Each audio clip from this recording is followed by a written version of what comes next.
"You're like a brother to me now. We never should have dated," she told me while living off me. So I moved out and let her handle adult life alone. Now she wants to date her brother again, but I'm not interested anymore. Hey viewers, before we move on to the video, please make sure to subscribe to the channel and hit the like button if you want to see more stories like this. Thanks. 3 years with Sarah, and I thought we were building something real. I was wrong. The first crack showed up around month 18. We were at dinner with her co-workers when someone asked how we met. Instead of the usual story, Sarah said, "Jake kind of rescued me from my terrible roommate situation. Not, we fell for each other. Not, he swept me off my feet. I rescued her from bad housing. Should have paid attention to that." By year 2, she'd stopped reaching for my hand in public. Stopped posting photos of us together. Started introducing me as "this is Jake," instead of "this is my boyfriend Jake." When I brought it up, she'd say she wasn't big on labels anymore, but she was still big on my credit card paying for our dates. I started noticing other things too. How she'd ask me to handle anything remotely administrative, talking to the landlord, dealing with insurance, calling repair services. How she'd raid my closet for hoodies when hers were dirty. How she'd finish my leftovers without asking, then get annoyed when I did the same to hers. "That was my lunch for tomorrow," she'd say, like I was supposed to keep track of her meal planning. The final straw came on a Tuesday. I got home early and heard her on the phone in our bedroom, getting ready for some work event. "You know what's funny?" she was saying to whoever was listening. Emma asked if we were still together, and I was like, "It's complicated. We're more like roommates now. Like siblings who happen to live together. Siblings." I walked into the room. "Roommates." She didn't even look embarrassed. "Come on, you know what I mean. We're comfortable. When's the last time we, it's not natural anymore. We share a bed, Sarah." "Barely." She grabbed her purse. "Don't wait up." After she left, I did some math. Rent, I paid 70%. Utilities, me. Groceries, me. Her car payment, our joint account, funded by me. Her phone bill, still on my plan from when she was between jobs 2 years ago. If we were siblings, I was a very generous brother. 2 weeks later, I heard her on another call. Honestly, we were never really that compatible romantically. I think we both just settled because it was convenient. I mean, he's sweet, but there was never real chemistry. Never real chemistry. I remembered our first 6 months. She used to drag me to bed on Sunday mornings, send me photos of random things that reminded her of me, text me constantly when we were apart. Had I imagined all that? "I keep thinking we should have just stayed friends," she continued. "Would have saved us both the awkwardness." That night, she came home talking about Marcus from work. How funny he was. How he got her sense of humor. How they were thinking about grabbing drinks sometime. "As friends," she added quickly. Right. I started paying closer attention to her work stories. Marcus came up a lot.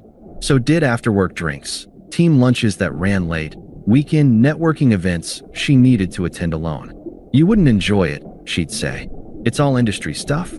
But she'd come home glowing, talking about how great the conversations were, how inspiring her colleagues were, how much she was learning about herself. The breaking point was her company holiday party. She invited me as her +1, and I thought maybe she still saw us as a couple, at least publicly. Wrong again. "This is Jake, we live together," she told her co-workers. Later, I watched her explain to Marcus, tall, gym-built, probably spent more on his haircut than I did on groceries, that we were basically just friends at this point and figuring out the transition. Marcus looked relieved. "Must be awkward living with an ex." "Ex?" I said. Sarah jumped in. "We're not exes, exactly. More like, we're transitioning." I spent the rest of the party watching her. She laughed louder at Marcus's jokes than she had at mine in months. She touched his arm when she talked. She looked at him the way she used to look at me. On the drive home, I asked, "So we're exes now?" "Don't be dramatic. Look, we both know this isn't working romantically. We're basically just comfortable with each other. Like really good friends who split rent. What about the last 3 years? We gave it a shot. Sometimes things evolve. Like our relationship had naturally progressed from romance to a financial arrangement with shared Netflix access." "So what happens now?" I asked. "We figure it out. Can't we just see where things go without putting labels on everything?" But she had put labels on it. To Marcus, to her co-workers, to whoever was on those phone calls. The label was not really together and just friends and basically roommates. I was the only one who didn't seem to know what we were. That week, I started making calls. Utility companies, streaming services, phone company. Not canceling anything. Just switching everything to my name only and removing her access. I also started looking for apartments. Sarah didn't notice the changes right away. She was too busy with her newfound social life. More work events, more after-work drinks, more conversations about Marcus and how mature they were about keeping things professional. Then her phone got shut off. "What happened to my service?" she asked, staring at her dead phone. "I switched you to your own plan," I said. Seemed like the adult thing to do. "But I don't have time to deal with phone companies right now. Work is crazy. You'll figure it out." She stared at me like I'd spoken a foreign language. Since when did I make her handle her own administrative tasks? The next week, the streaming services stopped working. "Netflix isn't loading," she called from the living room. I canceled the shared account. "You can get your own." "Jake, what's going on with you? You're being weird." Weird. Like expecting my roommate to handle her own bills was some kind of personality disorder. That weekend, while Sarah was at her gallery opening with Marcus, I moved out. Professional movers, everything. I took what I'd paid for, which was most of our furniture, and left my key on the counter with a note. Transitioned out. "Jake," she called Sunday morning, panicked. "What the hell, Jake? Where's all your stuff?" "I moved out. Like you said, we're just friends. You can't just leave. We have a lease. Your name's on it too." "This is insane. We need to talk about this like adults. Adults pay their own bills. Where are you living?" "I found a place." "This is crazy. You can't just abandon me like this." "Abandon? Interesting word choice. I'm not abandoning you, Sarah. Friends move out all the time. We're not just friends and you know it. According to you, we're exactly just friends. I'm taking you at your word." She started crying. "That's not what I meant." "It's exactly what you meant. You told Marcus we weren't together. You told your coworkers we were figuring out a transition. You got your transition." "Jake, please. Can we just talk about this?" "About what?" "You made it clear we were never really compatible." "I'm just agreeing with you." I hung up. Over the next month, the updates trickled in through mutual friends. Sarah couldn't afford the apartment alone. She'd asked Marcus to move in, but he wasn't interested in that level of commitment. Turned out he just wanted something casual with a coworker, not a whole relationship situation.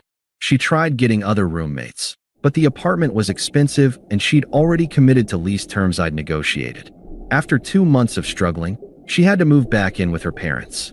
Emma mentioned that Sarah's work performance had started slipping too. All those after-work social events were affecting her productivity, and her boss had noticed. Marcus had started dating someone else in the office, someone who was actually single and available, and Sarah was taking it harder than she'd expected. Then the text started. "I miss our friendship. I think I made a mistake. Can we grab coffee?" When I didn't respond, they escalated. "Jake, please. I know I hurt you, but we were good together. I've been thinking about us and I realized I was confused about what I wanted. Can we please just talk? I miss you." I deleted them all. The calls came next, with increasingly desperate voicemails. "I know you're mad at me, but this is silly.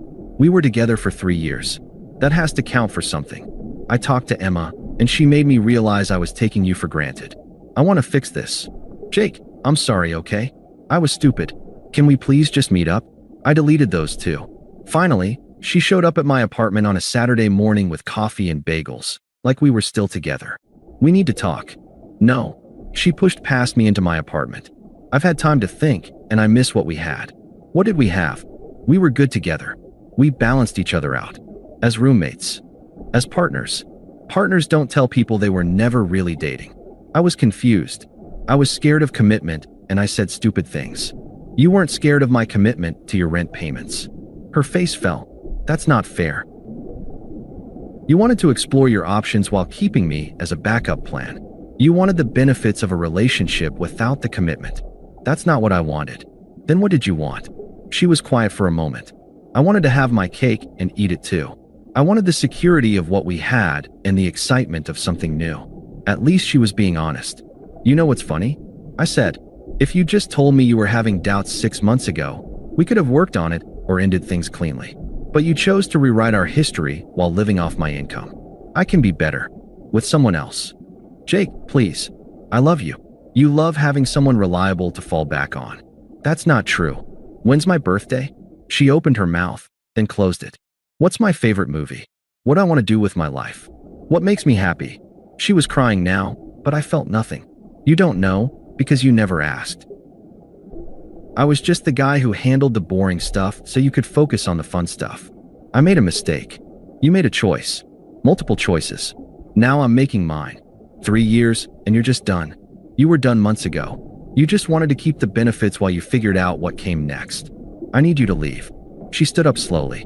So that's it. That's it. After she left, I sat in my quiet apartment and felt relieved. Not vindicated or satisfied, just relieved. Like I'd finally closed a chapter that should have ended months ago. 6 weeks later, I ran into her at a downtown restaurant. I was with Lisa, someone I'd met at a work conference who actually seemed interested in getting to know me as a person. Sarah was alone at the bar, looking like she'd been stood up. She walked over when she spotted me. Jake, I've been trying to reach you. Sarah, I said. This is Lisa. Lisa, this is Sarah. We used to be roommates. Sarah's face went white. Roommates? Jake, come on. Actually, we were never really together. Just friends who happened to live together, right? That's not what I meant, and you know it. I know exactly what you meant. You meant it right up until you needed someone to split the rent. Lisa was looking back and forth between us, clearly picking up on the tension. Sarah's voice got smaller. Can we talk privately? I stood to leave. You wanted us to be friends who happened to live together. Now we're not even that. Enjoy figuring out adult life on your own. As we walked away, she called after us. We were together for 3 years. I didn't turn around. Later that night, Lisa asked me about Sarah while we were having wine at my place. She seemed pretty upset. She was upset that her backup plan isn't available anymore. Backup plan. I told Lisa the story, how Sarah had rewritten our relationship history, how she'd treated me like a convenient roommate while exploring other options, how she'd only wanted me back when her other choices didn't work out. That's awful, Lisa said. She really told people you were never compatible. While living off my income, yeah. And now she wants you back. Now she wants her safety net back. Lisa was quiet for a moment. Do you miss her? I thought about it. Did I miss Sarah? Did I miss the good times we'd had in our first year together? I miss who I thought she was, I said finally. But that person might not have ever existed. What do you mean? I thought she valued what we built together. But maybe I was just seeing what I wanted to see. Lisa nodded. Sometimes we love people for who they could be, not who they are. Yeah, and sometimes people show you exactly who they are, and you just don't want to believe it. 3 months later, Emma told me Sarah had moved to another city for a fresh start. Things had gotten awkward at work after the Marcus situation, and she wanted a clean slate. She asked me to give you her new number, Emma said, in case you ever wanted to talk. I'm good, thanks. She said to tell you she's learned a lot about herself. I'm happy for her, and I was. Not happy that things had gone badly for her, but happy that she was taking responsibility for her choices and trying to grow from them. As for me, Lisa and I have been together 8 months now. She asks about my day, remembers what I tell her, contributes equally to shared expenses when we travel together. She introduces me as her boyfriend without hesitation. Most importantly, she sees me as a person, not a function. Sometimes I think about Sarah and wonder if she found what she was looking for. But mostly, I don't think about her at all. I learned something. When someone shows you how little they value you, believe them the first time. Don't wait around for them to figure out your worth. Sarah was right about one thing. We weren't compatible. I was looking for a partner. She was looking for a sponsor with benefits. Thanks for watching. Make sure to subscribe to the channel and hit the like button. What do you think about this story? Share it in the comments.